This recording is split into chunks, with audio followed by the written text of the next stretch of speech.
بالله من الشيطان الرجيم. بسم الله الرحمن الرحيم. لقد كان لكم في رسول الله أسوة حسنة لمن كان يرجو الله واليوم الآخر وذكر الله كثيرا. اللہ تبارک و تعالیٰ نے فرمایا ہے لقد كان لكم في رسول الله أسوة حسنہ، یقیناً اے لوگو تمہارے لیے رسول اللہ صلی اللہ علیہ وسلم کی زندگی اور حیات میں بہترین نمونہ اور بہترین کردار ہے. اگر تم اپنی زندگی کو پاکیزہ، صاف ستھرا، مہذب اور باکردار، اللہ کے نزدیک قابل قبول اور پسندیدہ بنانا چاہو تو رسول اللہ صلی اللہ علیہ وسلم کی زندگی تمہارے لیے ایک بہترین کردار ہے، بہترین نمونہ ہے. ان کو دیکھ کر تم اپنے نوک و پلک درست کر سکتے ہو، اپنے اخلاق، اپنے کردار کو صحیح کر سکتے ہو اور اپنی زندگی کو بھی پاکیزہ بنا سکتے ہو. نبی پاک صلی اللہ علیہ وسلم کی ولادت باسعادت اور آپ کی رسالت و نبوت ساری امت ہی کے لیے نہیں بلکہ پوری انسانیت کے لیے یقیناً ایک رحمت والی میں آپ صلی اللہ علیہ وسلم کی نبوت و رسالت ہے. نبی پاک صلی اللہ علیہ وسلم کی آمد سے پہلے دنیا وہ فسادات کی آماجگاہ تھی. انسانیت سے نیچے گر کر حیوانیت سے بھی نیچے گر چکا تھا. حیوانوں سے بھی لوگ بدتر زندگی گزار رہے تھے اور ہر طرف ظلم و زیادتی اور ناانصافی کا دور تھا. نبی علیہ الصلاۃ والسلام کو اللہ تبارک و تعالیٰ نے ایسے تاریک اور گمراہیوں کے دلدل میں پھنسے ہوئے دور میں اللہ کے نبی کو اللہ نے بھیجا اور مبعوث فرمایا تاکہ انسانیت کو نبی پاک صلی اللہ علیہ وسلم کی رحمت کے ذریعے ایک انصاف ملے، اللہ کی توحید کا راستہ ملے، دین و شریعت کی روشنی ملے اور زندگی گزارنے کا سلیقہ انسان کو ملے. یہ اللہ تبارک و تعالیٰ کی طرف سے بہت بڑا احسان ہے جو نبی علیہ الصلاۃ والسلام کی شکل میں نبوت اور رسالت کو دے کر اللہ نے نبی کو مبعوث فرمایا. چنانچہ نبی پاک صلی اللہ علیہ وسلم نے اپنے حدیث میں اس بات کا ذکر فرمایا کہ میں دنیا میں کیوں آیا ہوں، میرے دنیا میں بھیجے جانے کا اصل مقصد کیا ہے. نبی علیہ الصلاۃ والسلام نے مثال دیتے ہوئے فرمایا کہ اے لوگو جیسے ایک انتہائی تاریک رات ہو، آدمی سفر پر نکلا ہوا ہو اور جنگل میں راستہ طے کرتا ہوا جا رہا ہو، ہر طرف تاریکی ہی تاریکی، اندھیرا ہی اندھیرا چھایا ہوا ہو، سامنے راستہ نظر نہ آ رہا ہو اور منزل کی طرف آگے بڑھنے کے لیے انسان کو راستہ کچھ محسوس نہ ہو رہا ہو، تو ایسے وقت میں انسان آگ جلاتا ہے اور لکڑی پر آگ جلا کر وہ اپنی رہنمائی کے لیے، راستہ نظر آنے کے لیے ایک شمع روشن کرتا ہے تاکہ راستہ نظر آئے اور اپنے سفر کا سلسلہ جاری رکھے اور انسان اپنی منزل تک پہنچ سکے. لیکن جب انسان آگ لگاتا ہے اپنے راستے کو روشن کرنے کے لیے تو اس آگ کو دیکھ کر تتلیاں، پتنگے، چھوٹے چھوٹے کیڑے اس روشنی کو اور آگ کو دیکھ کر قریب قریب آتے ہیں. نبی علیہ الصلاۃ والسلام نے فرمایا کہ جب وہ پتنگے اس آگ سے قریب آتے ہیں تو اس آگ میں آ کر گر جاتے ہیں اور ہلاک ہو جاتے ہیں. اور اس انسان نے جو آگ جلائی وہ پتنگوں کو جلانے کے لیے، ہلاک کرنے کے لیے نہیں جلائی، اس نے تو اپنا راستہ تلاش کرنے کے لیے، منزل تک پہنچنے کے لیے آگ لگائی تھی. لیکن یہ کیڑے اور پتنگے روشنی کو دیکھ کر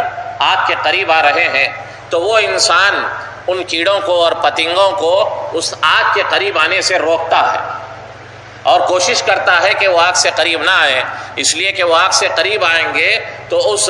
آگ کے اندر جل کر وہ ہلاک ہو جائیں گے. اسی لیے وہ ان کو ڈھکیلتا ہے، ان کو دور کرتا ہے تاکہ وہ آگ میں نہ گرے اور ہلاکت کا شکار نہ ہوں. نبی علیہ الصلاۃ والسلام نے فرمایا بعینہ میری مثال اسی طرح ہے کہ اس دنیا کی تاریکی میں،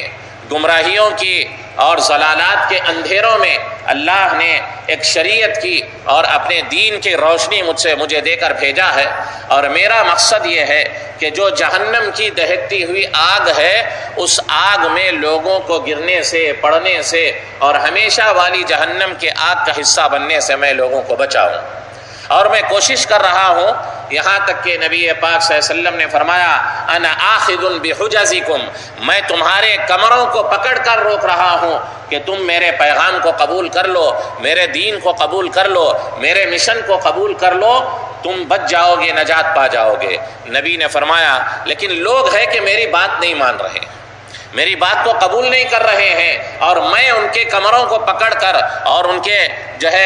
ان کو زبردستی اس آگ سے ڈھکیل رہا ہوں، لیکن لوگ میری بات کو نہ سن کر آ کر جہنم کی آگ میں گر رہے ہیں۔ نبی علیہ الصلاۃ والسلام دنیا کے اندر انسانیت کو اور لوگوں کو اور اللہ کی مخلوق کو جہنم کی ہمیشہ دہکتی ہوئی آگ سے بچانے کے لیے اور اس سے نکالنے کے لیے تشریف لے آئے ہیں۔ نبی کا پیغام جو قبول کر لے گا اور نبی کے مشن کو جو قبول کر لے گا وہ اس ہمیشگی والی جہنم سے بچ جائے گا۔ لیکن نبی نے بات بھی ذکر فرمائی میرا حال یہ ہے کہ میں روک رہا ہوں، لیکن لوگ ہیں کہ میری بات نہ سن کر آ کر جہنم میں گر رہے ہیں۔ اس سے نبی پاک صلی اللہ علیہ وسلم نے اپنا مقصد، اپنا مشن اور اپنے دنیا میں آنے کی وجہ بتائی کہ میں دنیا میں انسانیت کی نجات کے لیے اور لوگوں کو جہنم کی ہمیشگی والی دہکتی آگ سے بچانے کے لیے آیا ہوں۔ یہ نبی پاک صلی اللہ علیہ وسلم کا اصل مقصد ہے زندگی دنیا میں آنے کا۔ اور قرآن کریم نے بات بتا دی کہ نبی پاک صلی اللہ علیہ وسلم اسی لیے بھیجے گئے ہیں تاکہ لوگوں کے لیے ایک اسوہ رہے، نمونہ رہے۔ لوگ اگر یہ چاہیں کہ اللہ کے دین پر کیسے عمل کیا جاتا ہے اور اللہ کے نزدیک قابل قبول زندگی کیسے گزاری جا سکتی ہے، نبی نے ہر ایک طریقہ کر بتا دیا ہے۔ اب انسانوں کے لیے یہ ایک بہترین کردار ہے جو اس نمونے پر اترے گا اور اس سانچے میں ڈھلے گا اور اس آئینے میں اپنے آپ کو درست کرے گا اور نبی کی سیرت پر چل کر، نبی کی سنتوں پر عمل کر اپنی زندگی کو سنوارے گا، یقیناً وہ شخص اللہ کے نزدیک قابل قبول ہوگا۔ نبی پاک صلی اللہ علیہ وسلم کی ولادت کی مناسبت سے اس مقدس مہینے کے اندر نبی علیہ الصلاۃ والسلام کا تذکرہ، نبی کی سیرت، نبی پاک صلی اللہ علیہ وسلم کے بارے میں تذکرے کیے جاتے ہیں۔ نبی علیہ الصلاۃ والسلام سے محبت اور عقیدت کا اظہار کیا جاتا ہے اس مہینے کے اندر خاص طور پر۔ لیکن نبی پاک صلی اللہ علیہ وسلم سے محبت کیسے رکھی جاتی ہے اور عقیدت مندی کی شکل و صورت کیا ہوتی ہے، وہ حضرات صحابہ نے اپنی زندگی میں کر بتایا۔ نبی پاک صلی اللہ علیہ وسلم کے ایک ایک عمل کو حضرات صحابہ نے اتنا غور سے دیکھا، اتنا قریب سے دیکھا اور اس نیت سے دیکھا کہ ہم نبی کے ایک ایک عمل کو اپنی زندگی میں اتاریں گے۔ نبی پاک صلی اللہ علیہ وسلم کو دیکھ کر ایک ایک عمل کو حضرات صحابہ نے درست کیا تھا۔ چنانچہ کہنے والوں کو اور دیکھنے والوں کو یہ ضرورت پیش نہیں آتی تھی کہ یہ کون ہے اور کس کے ماننے والے ہیں، لوگ دیکھ کر سمجھ جاتے کہ یہ محمد الرسول اللہ کے ماننے والے ہیں، اس لیے کہ ان کا انداز، ان کا حلیہ، ان کی شکل و صورت، ان کا چلنا پھرنا، ان کی بات چیت، ان کا سونا، ان کا معاملات کرنا، ان کا تجارت کرنا، ان کا نکاح کرنا، یہ سب نبی پاک صلی اللہ علیہ وسلم کی زندگی کے عین مطابق ہے۔ یہ سچے نبی کے عاشق اور سچے نبی کے محبت کرنے والے اور عقیدت رکھنے والے ہیں۔ حضرت عبداللہ ابن مسعود رضی اللہ عنہ کے بارے میں بات آتی ہے کہ انہوں نے نبی پاک صلی اللہ علیہ وسلم کی زندگی کو اپنی زندگی میں ایسے پی لیا تھا اور اتار لیا تھا کہ دیکھنے والے اور کوئی نیا آنے والا یہ سمجھتا تھا حضرت عبداللہ ابن مسعود کے بارے میں کہ یہ شاید نبی کے گھرانے کے ایک فرد ہے، گھرانے کے ایک آدمی ہے، اس لیے کہ ان کا چلنا پھرنا، ان کا بات چیت کرنا، ان کا گفتگو کا انداز اور ان کے بیٹھنے کا انداز، ان کے چلنے کا انداز اور ان کی زندگی کا ایک ایک انداز ہو بہو نبی پاک صلی اللہ علیہ وسلم کے بالکل قریب تھا۔ لوگ یہ سمجھتے تھے کہ شاید 24 گھنٹے نبی کے ساتھ رہتے ہیں، نبی کے گھر کے فرد ہے، حالانکہ حضرت عبداللہ ابن مسعود رضی اللہ عنہ کو نبی سے کوئی خاندانی اور خونی رشتہ نہیں تھا۔ حضرات صحابہ کے بارے میں حدیثوں کی کتابوں میں ملتا ہے، حضرت عثمان غنی رضی اللہ عنہ نے ایک لوٹا پانی منگایا اور اس کے بعد جو ہے قبلہ رخ ہوئے اور اپنے ہاتھوں پر گٹوں پر 3 مرتبہ پانی ڈالا، اس کے بعد کلی فرمائی، اس کے بعد ناک پہ پانی چڑھایا اور استنثار یعنی ناک کو چھڑکا، اس کے بعد چہرہ دھویا، دونوں ہاتھ دھوئے 3 مرتبہ، اس کے بعد اپنے سر کا مسح کیا، پیروں کو 3 مرتبہ دھویا، اس کے بعد فرمایا کہ ہاکذا میں نے اسی طرح رسول اللہ صلی اللہ علیہ وسلم کو وضو کرتا ہوا دیکھا، جیسے میں نے ابھی وضو کر کر تم کو بتایا ہے، ہو بہو جیسے نبی وضو کیا کرتے تھے میں نے اس کو اپنی زندگی میں اخذ کیا، اس کو قبول کیا، اور میں نے جو اب وضو کیا وہ بعینہ ہو بہو نبی پاک صلی اللہ علیہ وسلم کا وضو تھا۔ کئی ایک صحابہ نے پوری نماز پڑھ کر بتائی، حضرت نبی پاک صلی اللہ علیہ وسلم کی نماز کا طریقہ ایسے ہی تھا۔ حضرت علی رضی اللہ عنہ کے بارے میں روایات میں آتا ہے، ایک مرتبہ وہ اپنی سواری پر سوار ہونے کے لیے جو گھوڑے پر یا اونٹ پر پیر رکھ کر اوپر چڑھنے کے لیے جو زین لگائی جاتی ہے اس پر پیر رکھے حضرت علی رضی اللہ عنہ، اس کے بعد پڑھا سبحان اللہ الحمدللہ اللہ اکبر، اس کے بعد سواری کی پشت پر بیٹھے اور اس کے بعد پڑھا سبحان الذی سخر لنا ھذا وما كنا له مقرنین وانا الی ربنا لمنقلبون۔ اس کے بعد فرمایا میں نے رسول اللہ صلی اللہ علیہ وسلم کو اسی طرح سوار ہوتا دیکھا، جب نبی نے اپنا پیر زین کے اندر رکھا اللہ کے نبی نے سبحان اللہ پڑھا 3 مرتبہ، الحمدللہ پڑھا، اللہ اکبر پڑھا، اس کے بعد پھر جب اور اوپر اٹھ کر نبی صلی اللہ علیہ وسلم جب وہ سواری کی پشت پر تشریف فرما ہوئے تو آپ صلی اللہ علیہ وسلم نے یہ دعا پڑھی، میں نے رسول اللہ صلی اللہ علیہ وسلم کو اسی طرح کرتا ہوا دیکھا۔ یہ صرف بطور نمونے کے نماز روزہ وضو کے بارے میں نے بتائی ہے بات۔ حضرات صحابہ نبی پاک صلی اللہ علیہ وسلم کے کھانے کا انداز کیسے تھا، سونے کا انداز کیسے تھا، نبی کے اخلاق کیسے تھے، نبی کے معاملات کیسے تھے، نبی کا تجارت کا طریقہ کیسے تھا، قرض کا لین دین کیسے کرتے تھے، اور نبی پاک صلی اللہ علیہ وسلم کیسے سفر پر جایا کرتے تھے، آرام کیسے کرتے تھے، گھر میں کھانا کیسے کھاتے تھے، اپنی بیویوں اور زوجات کے ساتھ آپ صلی اللہ علیہ وسلم کا معاملہ رہن سہن اور آپ کا طریقہ کار کیسے تھا، ایک ایک چیز کو پوچھ کر یہاں تک کہ حضرت نبی پاک صلی اللہ علیہ وسلم کے گزرنے کے بعد لوگ آ کر حضرت عائشہ صدیقہ رضی اللہ عنہا سے کئی ایک جو ہے ازواج مطہرات سے پوچھا کرتے تھے کہ ہم کو نبی کا طریقہ بتا دے، گھر میں نبی کیسے رہا کرتے تھے۔ یہ ہوتا ہے اصلی محبت اور یہ ہوتی ہے اصلی عقیدت کہ انسان جس سے محبت کرتا ہے اس کو انسان پورا پی جاتا ہے، اس کے ایک ایک عمل کو اپنی زندگی میں قبول کر لیتا ہے۔ نبی پاک صلی اللہ علیہ وسلم جیسے زندگی گزارے ہیں اس طریقے پر زندگی اگر گزاری جائے تو واقعتاً یہ سچی محبت ہے، یہ سچی عقیدت مندی ہے۔ دنیا کے اندر بھی یہ اصول ہے کہ آدمی جیسے بات کہی گئی ہے کہ ان المحب لمن یحب مطیع، آدمی کو جس سے محبت ہوتی ہے انسان اس کی اطاعت کرتا ہے، اس کی اتباع کرتا ہے، اس کی پیروی کرتا ہے اور اس کے طریقہ کار پر چلتا ہے۔ دنیا کے اندر بھی ہم دیکھتے ہیں کہ ایک آدمی صرف زبانی طور پر بہت دعویٰ کرتا ہے کہ مجھے بڑی محبت ہے، مجھے بڑی عقیدت مندی ہے، لیکن اس کا عمل اپنے محبوب سے بالکل الگ ہے، اس کا طرز بالکل الگ ہے، اس کی زندگی اور اس کے اخلاق بالکل الگ ہے، تو کوئی آدمی اس کو قبول نہیں کرتا۔ آدمی جب زبان سے کہتا ہے کہ مجھے نبی سے محبت ہے تو اس کا چہرہ مہرہ بھی نبی جیسا ہو، اس کا لباس بھی نبی جیسا ہو، اس کے اخلاق بھی نبی جیسے ہو، اس کا چلنا پھرنا بھی نبی جیسا ہو، اس کا معاملات کرنا بھی نبی جیسا ہو، اس کا گھریلو زندگی اور اس کی گھریلو زندگی، اس کا جو ہے اپنی بیوی بچوں کے ساتھ رہنا بھی نبی کے طرز پر ہو، اور اس کے گفتگو کا انداز بھی نبی پاک صلی اللہ علیہ وسلم کے مطابق ہو، اس کا سفر و حضر بھی نبی کے مطابق ہو، اس کی نماز اور روزہ اور اس کا وضو بھی اور اس کا سونا اٹھنا بیٹھنا بھی نبی کے طریقے کے مطابق ہو۔ واقعتاً یہ محبت ہے، واقعتاً یہ عقیدت مندی ہے، یہ وارفتگی ہے، یہ فدائیت ہے۔ ورنہ آدمی زبان سے جو ہے ایک وقتیہ طور پر خاص ایک دن جو ہے نبی کا نام لے لے اور جشن منا لے یا نبی پاک صلی اللہ علیہ وسلم کے نام پر اظہار محبت کر لے، لیکن اس کی پوری زندگی نبی کے اخلاق سے، نبی کی تعلیمات سے، نبی کی سیرت سے اور نبی کی زندگی سے، نبی کے کردار سے بالکل خالی ہو اور کوسوں دور ہو، یہ چیز اللہ کے نزدیک بھی قابل قبول نہیں ہو سکتی، بندوں کے نزدیک بھی قابل قبول نہیں ہو سکتی۔ ہر آدمی اس بات پر تھوڑی دیر کے لیے غور کر لے کہ میں جیسے زندگی گزار رہا ہوں، میرا جو طریقہ کار ہے، اسی طریقے پر، اسی زندگی پر اگر میں ابھی نبی کے سامنے پیش ہو جاؤں اور میں نبی کے سامنے آ جاؤں تو کیا نبی میرے جو ہے انداز کو، میری زندگی کو، میرے اخلاق کو، میری بات چیت کو، میرے جو ہے لباس کو، میرے طور طریق کو، میرے چہرے مہرے کو اور میری زندگی کو دیکھ کر خوش ہوں گے یا ناراض ہوں گے؟ ہر آدمی اس کا فیصلہ کر لے، کچھ بولنے کہنے کی ضرورت نہیں ہے. ہر آدمی بس اتنی بات پر غور کر لے کہ آیا اگر میں ابھی فی الوقت نبی کے سامنے حاضر ہو جاؤں یا نبی کے سامنے پیش ہو جاؤں اور نبی سے میرا سامنا ہو جائے تو کیا نبی صلی اللہ علیہ وسلم مجھے دیکھ کر خوش ہوں گے یا ناراض ہوں گے؟ مجھے دیکھ کر نبی پاک صلی اللہ علیہ وسلم مجھے پسند کریں گے یا ناپسند کریں گے؟ نبی پر میری یہ کیفیت جو ہے، جو بھی میں جس طریقے سے زندگی گزار رہا ہوں، یہ نبی کو پسند آئے گا؟ اللہ کے نزدیک قابل قبول ہوگا یا نہیں ہوگا؟ ایک طریقہ محبت کا وہ ہے جو حضرات صحابہ کا ہے، جنہوں نے اپنی زبان سے کچھ نہیں کہا.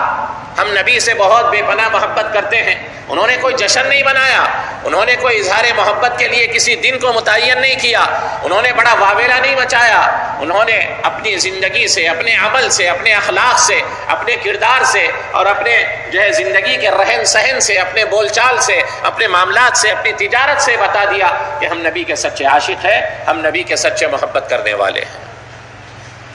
جو مدینے کے اندر یہودی رہا کرتے تھے، انہوں نے کتابوں کے اندر بات آتی ہے کہ نبی پاک صلی اللہ علیہ وسلم کے دنیا میں آنے سے سووں سال پہلے ان کی کتابوں میں نبی پاک صلی اللہ علیہ وسلم کی علامات بتا دی گئی تھی کہ آخری زمانے میں ایک جو ہے نبی آنے والے ہیں جو آخری رسول اور نبی ہوں گے، اور وہ ایسی جگہ ہجرت کر کر جائیں گے جہاں پر بہت زیادہ کھجور کے درخت ہوں گے، جو کھجور کے باغات سے گھرا ہوا علاقہ ہوگا، وہاں ہجرت کر کر جائیں گے. اسی وجہ سے یمن سے بہت سارے یہودی ایک زمانے میں مدینہ منورہ آ چکے تھے. انہوں نے دیکھا تھا کہ یہ علامت مدینہ منورہ میں پائی جاتی ہے. جس طرح نبی کی ایک ایک علامت ان کی کتابوں میں بتائی گئی تھی، روایات کے اندر اور کتابوں کے اندر بات ملتی ہے کہ حضرات صحابہ کی بھی علامت بتائی گئی تھی. ان کے ماننے والے ایسے ہوں گے، ان کی اتباع کرنے والے، ان کے ساتھ چلنے والے ایسے ہوں گے. ایک علامت ان کی یہ بتائی گئی تھی کہ اگر تم ان کو پہچاننا چاہو تو ان کے جو ہے تہبند اور ان کے پائجاموں کو دیکھ لو، وہ آدھی پنڈلی تر اور ٹخنوں کے اوپر تک رہیں گے. یہ پرانی کتابوں میں اس آخری نبی کے ماننے والوں کی علامت اور ان کی نشانی بتائی گئی تھی. حضرات صحابہ اسی طریقے پر تھے. حضرات صحابہ نے کبھی یہ نہیں بولا کہ ہم بہت نبی سے محبت کرتے ہیں اور اس کے لیے جشن اور اس کے لیے جو ہے ریلی نکالی گئی ہو. بس یہودیوں نے اپنی کتابوں کو دیکھا، صحابہ کی زندگی کو دیکھا، سمجھ گئے کہ یہ واقعتاً اسی آخری نبی کے ماننے والے لوگ ہیں. ان کے تہبندوں کو، ان کے لباس کو، ان کے معاملات کرنے کے طریقے کو، ان کی تجارت کو، ان کے زبان کی سچائی کو اور ان کے معاملات کے جو ہے سچائی کو دیکھا، اور ان کے لباس کو اور ان کی بات چیت کو دیکھا، ان کے چہرے مہرے کو دیکھا، اور یہ بات بتائی کہ یہ اسی نبی کے ماننے والے ہیں جن کی نشانی اور جن کی علامت ہماری کتابوں کے اندر بتائی گئی ہے. لہذا جو آدمی جس سے محبت کرتا ہے اس کو اس سے محبت کے اظہار کی ضرورت نہیں ہوتی. اس کا عمل، اس کا کردار، اس کے اخلاق، اس کی بات چیت اور اس کی زندگی بتا دیتی ہے کہ وہ اس سے کتنی محبت کرتا ہے اور کتنی عقیدت رکھتا ہے. اسی لیے ہم صرف زبانی طور پر نعرے بلند کرنے کے بجائے، زبانی طور پر نبی سے محبت کا اظہار کرنے کے بجائے، جشن یا جو ہے تماشا کرنے کے بجائے ہم نبی پاک صلی اللہ علیہ وسلم کا اس طریقے پر اتباع کریں، پیروی کریں، اطاعت کریں جس طرح حضرات صحابہ نے اپنی زندگی کے ایک ایک کردار میں، ایک ایک عمل میں نبی کو پورا اتار لیا تھا اور نبی کے ڈھنگ پر اور رنگ پر اتر گئے تھے، نبی کو پی لیا تھا پورے طریقے سے. اس طریقے پر واقعتاً اگر کسی کو جو ہے نبی پاک صلی اللہ علیہ وسلم سے محبت ہے تو اس طریقے پر ہونا چاہیے. اسی لیے جو ہے سب سے زیادہ سخت ضرورت ہے اس بات کی کہ ہم ایسے موقع سے نبی پاک صلی اللہ علیہ وسلم کی سیرت کو پڑھیں، نبی پاک صلی اللہ علیہ وسلم کے اخلاق کو پڑھیں، نبی کی سنتوں پر عمل کرنے کی کوشش کریں اور نیت کریں، اور اس بات کی کوشش کریں کہ ہماری زندگی کے ہر عمل میں ہم نبی کے عمل اور سنت کے مطابق زندگی گزارنے والے بن جائیں. جو چیزیں ہم کو معلوم نہیں ہیں کتابوں میں، علماء سے اور جو ہے معلوم کرنے والے، بتانے والوں سے معلوم کر کر کہ ہماری زندگی کس طریقے سے نبی علیہ الصلوۃ والسلام کی سنت کے مطابق ہو جائے. اس معاملے میں نبی کا کیا طریقہ تھا، کیا ہدایت تھی، نبی سویا کیسے کرتے تھے، بات چیت کس طرح کرتے تھے اور کھانا کس طرح کھایا کرتے تھے، اور آپ صلی اللہ علیہ وسلم معاملات کیسے کرتے تھے، تجارت کیسے کرتے تھے، قرض کیسے لے اور دیا کرتے تھے، اور آپ صلی اللہ علیہ وسلم جو ہے اپنے گھر میں اور آپ صلی اللہ علیہ وسلم باہر کیسے زندگی گزارا کرتے تھے، یہ چیز اصل ضرورت ہے اس کی کہ اس کو ہم جو ہے دل کی گہرائی کے ساتھ اس کا مطالعہ کریں، اس کو پڑھیں، اس کو سمجھیں، اس پر عمل کریں کی نیت سے انشاءاللہ آگے بڑھیں، اس پر عمل کریں۔ دوسری بات جو نبی پاک صلی اللہ علیہ وسلم اس امت کے لیے جو مشن دے کر گئے ہیں، جو حجۃ الوداع کے موقع پر حضرات صحابہ کے لاکھوں کا مجمع تھا، نبی پاک صلی اللہ علیہ وسلم نے اشارہ دے دیا تھا کہ شاید میرا یہ آخری حج ہوگا اور آئندہ سال میں رہوں یا نہ رہوں، اور حج میں کر سکوں یا نہ کر سکوں، لیکن اے لوگوں بلغوا عنی ولو آیا، میری جانب سے یہ پیغام یا اللہ کا دین جو میں مشن کے طور پر دنیا میں لے کر آیا ہوں میری طرف سے پہنچاؤ، انسانیت تک پہنچاؤ، یہ اللہ کا تعارف کراؤ، اللہ کی توحید لوگوں کو پہچانواؤ، اور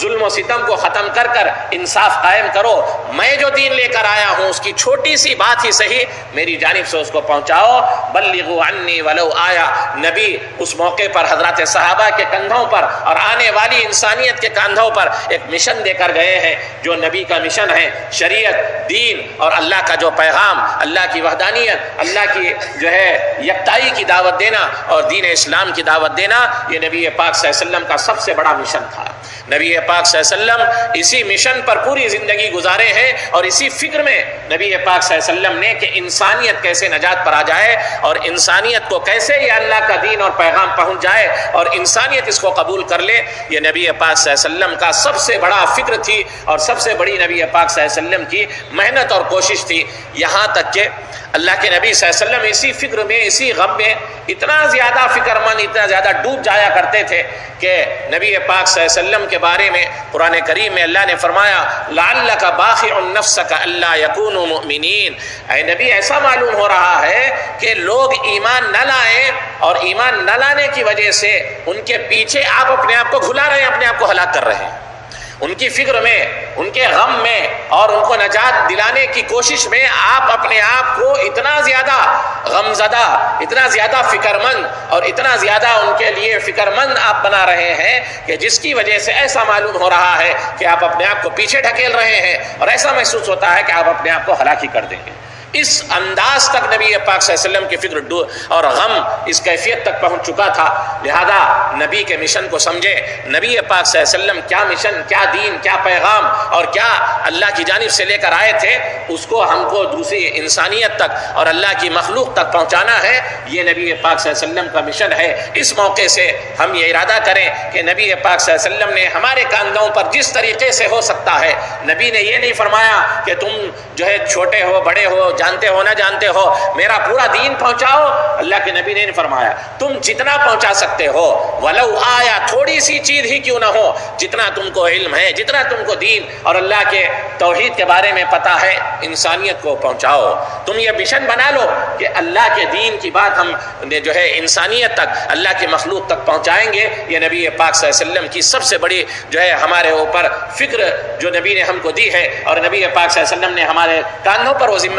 ذمہ داری ڈالی ہے، ہم اس کو اٹھائیں گے اور اس ذمہ داری کو بہت اچھے طریقے سے نبھانے کی کوشش کریں گے۔ اپنی زندگی تو سب جی رہے ہیں، لیکن نبی کے ماننے والے اور نبی سے محبت کرنے والے ایک فکر والی زندگی گزارتے ہیں، اور ایک جو ہے انسانیت تک دین کو پہنچانے والے افکار اور فکروں کے ساتھ ہم زندگی گزاریں۔ یہی جو ہے یہی فکر نبی کی تھی، نبی نے اسی فکر کا ہم کو ذمہ دار بنایا ہے۔ ہم اس فکر کے حامل بنے، اس فکر کو لینے والے بنے، اور اسی فکر کے ساتھ ہم زندگی گزاریں، تاکہ ہمارا نام سچے نبی سے محبت کرنے والے عاشقوں میں آ جائے۔ اللہ تبارک و تعالی نبی پاک صلی اللہ علیہ وسلم پر کروڑ رحمتیں نازل فرمائے، اور ہم کو آپ کی مکمل اتباع کرنے کی توفیق نصیب فرمائے، اور آپ کی پوری سیرت اور آپ کے اخلاق کو اپنانے کی توفیق نصیب فرمائے، اور آپ کے مشن کو لے کر آگے چلنے اور آپ نے جو ذمہ داری ہمارے کاندھوں پر ڈالی ہے اس کو بہت اچھے طریقے سے نبھانے کی اللہ توفیق نصیب فرمائے، اور ہر اس طریقے سے اللہ ہماری حفاظت فرمائے